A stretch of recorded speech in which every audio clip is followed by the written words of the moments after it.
Hey y'all, I'm excited to sit down today because, as you know, we've been hearing a lot about abortion restriction after abortion restriction in the news, but what we haven't heard a lot about is the way that young people are facing these barriers themselves. So I'm excited to sit down with the experts here and talk about the ways that young people face these barriers to abortion access. So, as young people who live all around the country, can y'all talk a little bit about barriers that you might have faced when getting access to your abortion? Yeah, sure. I mean, yeah.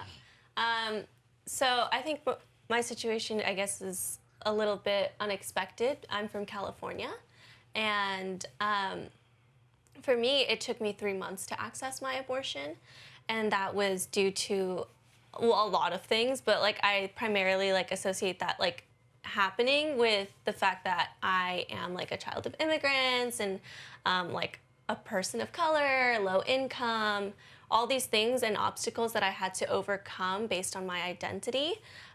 So my student health center sent me through like all these loops and hurdles from the referrals that they gave me, and not having that sort of access on my university campus was a huge barrier. Not having access to a car was a huge barrier. Access to information and knowledge about how to navigate these systems, and then also being low income.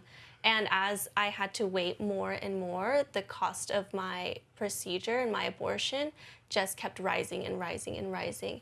You make a great point. I think there's a lot of intersectionality between us, and I too come from a low-income background with immigrant parents, and so I remember one of the barriers I faced was also being low-income, and I struggled finding a trusted adult in my community. I had 2 abortions, so my first one I went to Planned Parenthood, but for the second one, I didn't want to go back to Planned Parenthood. It was something that a lot of stigma associated with having 2 abortions, so I opted for the closest clinic nearby, and that was a big hassle for me because it was a pregnancy crisis center, and they talked to me out of my abortion, and I felt very vulnerable at the time. So I live in the Bible Belt, and it took me a minute to realize that abortion was actually accessible, and then I just knew that there was going to be no adult or no like person of real influence in my life that was actually going to be able to assist me. So I just kind of made sure I knew that I had to do it all myself and put it all on me. So coming from Oregon, the restrictions I faced weren't really as much legal as they were more like people's personal like opinions and logistical. What kept me from accessing my abortion easily was people giving me misinformation or telling me that I didn't have options when that wasn't the case. Because for me, it was a matter of finding a doctor that would help me, opposed to the legality of it all, or waiting periods or things like that. Ultimately, I had to leave and go to a different state to find a doctor that would help me. So it was hard to access because when you leave, that increases cost. And already having a later abortion was expensive as it is. I think also one of the other things that like keeps young people from, like getting access to care or even talking about this kind of stuff is because, at least for me, my parents never talked to me about abortion. And it was really difficult to talk to my parents about sex too. Right? Sex. Yeah, so like it wasn't like a topic, and you said it like. Oh yeah, well I was just like talking about how it was almost like 3 strikes against me when I came to wanting an abortion because I had never told my parents that I was sexually active, let alone pregnant, let alone wanting an abortion. So it was like, you definitely can't tell them about this now because you done dug a hole so deep, there's no way to get up. Like, there's no way to get out. Yeah, totally. I think y'all bring up a great point because it's when we're talking about the unique barriers that young people face, it is legal barriers, but it's also this pervasive stigma that we have, not just around abortion, but also like about young people and sex, and moreover, young people being able to make decisions about their lives. I know for me also, I love that you brought up being a child of immigrants. For me, also, it was like hard to talk about sex, but it was also just hard to like do anything in my house without first telling my parents. And just this idea that young people can't be responsible for their decisions is something that we have to like battle against on that alone. They want to make sure you make the right decision, but it's just they don't want to make sure you know how to make decisions. Right. Yeah. So it's like if you never talk to your children about their options, if you never tell them that they even have options, because I know especially being Black from the South, you have very limited options. From what I've heard also is that stigma is not only cultural, but it actually like creates an environment for some of like our policies to actually thrive on. And I heard this with both of y'all stories around crisis pregnancy centers. Can y'all talk maybe a little bit more about like what type of tactics they use to either like trick you or play off of the fact that you were like young people who were trying to figure out how to even navigate this world? The one I went to was very focused on adoption. From the moment you get in there, they offer the free pregnancy test, and that was one of my motivators to come in for one. They sat me in a room and kind of explained to me that I was pregnant, and they first asked me before that if I wanted the pregnancy test, I had to tell them I wasn't going to get an abortion. And for that was one of the reasons where I lied. I'm like, no, I'm not getting an abortion. Just give me the free pregnancy test. And then I came in there with the intention that I wanted the abortion, but if I had to lie to get it, I would do that. So anything they said from there on out, I didn't really believe. Yeah. For me, my experience with a crisis pregnancy center, I had been recommended to go there by a medical assistant at my like primary care physician's office. So I went in with every reason to believe that this is like a legitimate like healthcare facility.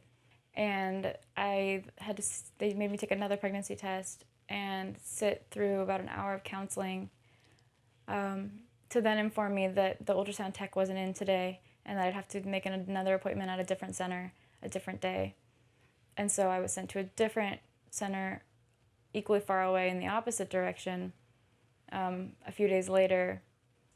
And so they used a lot of tactics of like trying to like engage with me and incite me when I wasn't willing to interact with them. I didn't want to look at the ultrasound. I didn't want to really talk to them.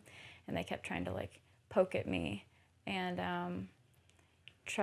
they'd say kind of like macabre, kind of grotesque things like, well, let's see if the head is still attached, and like, what's this over here? And like trying to just get me to engage with them, and I wouldn't do it, and trying to upset me, which worked.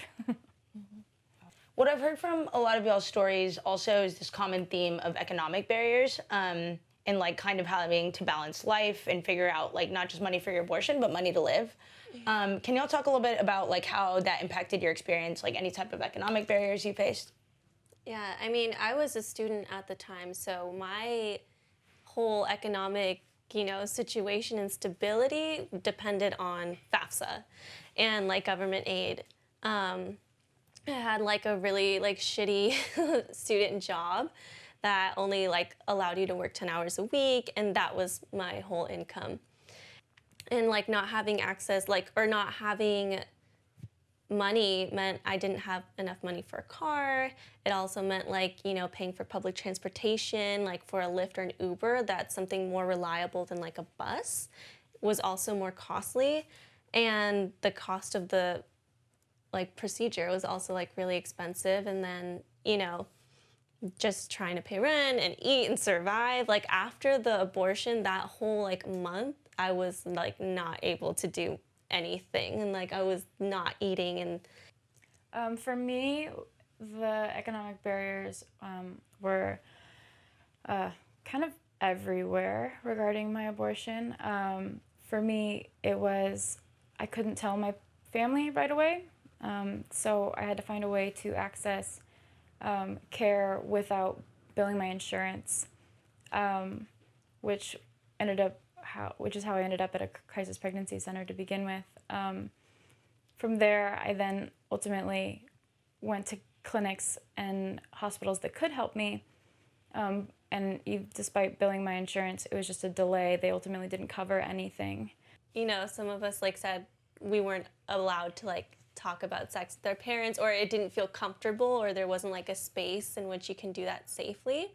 So yeah, like much like you, I also didn't know what abortion was until high school, until like they forced us into a debate and they set you up in whichever side, and I got placed into the anti-choice part of like that debate. And then when I was doing my research, I was like, damn, like all this rhetoric is so like religious, it's so like, and then it made me curious about the pro-choice side, and then I started Googling that, and I was like, oh, okay. And like I knew from that moment I was pro-choice, but again, like that was something that was like kind of just brought upon me. It was never like in this like safe space where like my parents were like telling me like, this is sex, this is like your reproductive life, and these are your options if something happens, and like never even had the conversation about birth control or how to have safe sex. So of course like abortion wasn't like part of that conversation. Yeah, did y'all just like Google it? Were you like, where do I get an abortion? Is that essentially what y'all did, or did you have like friends or family? My best friend had just gotten an abortion, and I remember she had a really bad experience because there was like some anti-choice people there, and then I found out I was pregnant, and she was like, oh, okay, well you can go here, and I was like, okay, cool. Well, my sex ed didn't tell me nothing about abortion, because our sex ed in Mississippi was like, don't drink alcohol and don't do drugs, and it was like, when you drink alcohol and do drugs, bad things can happen with boys, and I was like, okay. Do y'all have like as young people who have faced a lot of barriers but have been able to like get your abortions, do y'all have anything to say to young people that could be out there that are watching this video that might feel alone, that don't know what to do, but know the decision that they want to make? Do y'all have a message for young people that are out there? Well, just contact your local abortion fund. Just find them. They're there. Find them. We have the internet now. I didn't have the internet like this then. So look it up, find them, be honest with them, communicate with them as much as they can help, like trust the issues. And I actually more for like have a message for parents. Please make it safe for your children to talk to you about these things so they don't have to go through all of that alone. If I had to give any advice, it would be, or like let people know anything, it'd be like, you might feel like there aren't any options for you, and it might feel like you don't have any choice in the matter, but there are people out there and there are networks out there that want to help you and will help you regardless of like how far along you are or ability to pay or whatever it might be, like distance to clinic. Like people are out there. I would say to anyone watching, trust your gut when it comes to your choice. Whatever choice that is, you should be able to make that, and you should be able to have agency of your life and your decisions. And that also means if a doctor or someone you feel that you are being misled, trust your gut and seek help elsewhere. Don't let people lead you astray in any aspect, any decision that you're going to be making. I would say for anyone who's out there who finds themselves pregnant or wants to know a little bit about their choices, to do your research. And if you're feeling alone, know that you're not. It's possible to find the resources out there, and you're able to do whatever you want with your body. Just know that, make sure it's your decision and no one's influencing your decision. And if you're seeking help, there will be help there waiting for you. And I hope that you're able to find choices possible. And if you're in need of any access, reach out to your local provider and start from there. Yeah, your choice is valid. We all here love you for making whatever choice you want to make. You have to do you. Well, thank y'all so much. I mean, what I really heard is from like economic barriers to cultural barriers to people like straight up lying to you, is that young people will do whatever they need to do to get an abortion, and they'll do whatever they need to do to take control of their lives. And I think that what it affirms for me is that we can either support them in it, or we can make it harder for them. So thank you all today to like reaffirming that young people absolutely need access to abortion, and we can't forget about them in this fight.